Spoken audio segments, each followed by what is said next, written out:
Magandang gabi po sa inyong lahat, mga kababayan. Ngayong araw ay narinig po ninyo ang pagpapahayag at mga deklarasyon at testimonya ng mga dating sundalo na nagpasya na magkatipon-tipon kaninang umaga at natapos kani-kanina lang tungkol sa maanumalyang flood control projects na kinapalooban ng maraming pagdideliver ng napakaraming mali-maletang salapi sa iba't ibang mga tao at opisyalis ng ating bansa. Yan po ang sinasalamin sana, mga kababayan, ng dapat na nangyari na inaakala naming huling pagdinig sana ng opisyal na Blue Ribbon Committee na aming sinet noong June 11, 2026. Hindi nga po natuloy yun, mga kababayan, dahil nung matunugan ng ibang mga kasama namin na kami magdadaos uli ng panghuling hearing na lang ng Blue Ribbon Committee, ay sinabi nila na mayroong security threat ang Senado at ang aming mga kawani ay sinabihan nila na mag-work from home na lang.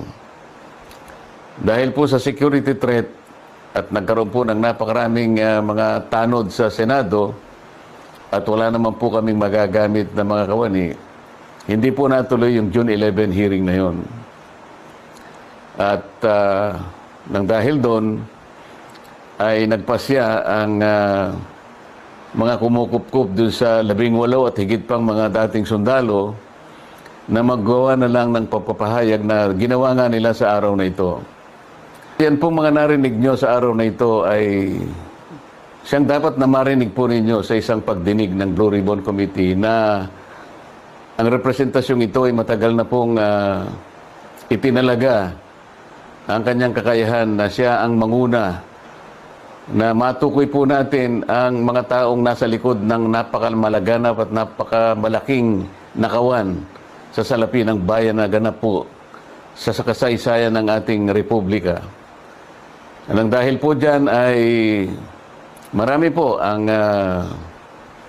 nagkaroon ng galit sa inyong lingkod at ako po ay kinasuhan nga ng kahit mga imbentong mga kaso.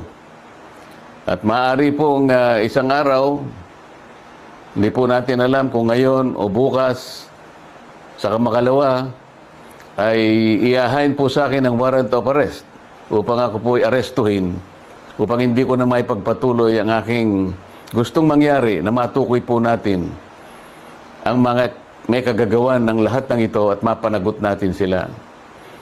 Pero wag po kayong mag-alala kahit ako po ay kanilang maaresto at maipakulong, kagaya na po ng sinasabi ko, ay hindi po tayo titigil hanggat hindi po natin natutukoy ang mga taong ito dahil kayo po talaga ang dapat pagsilbihan namin.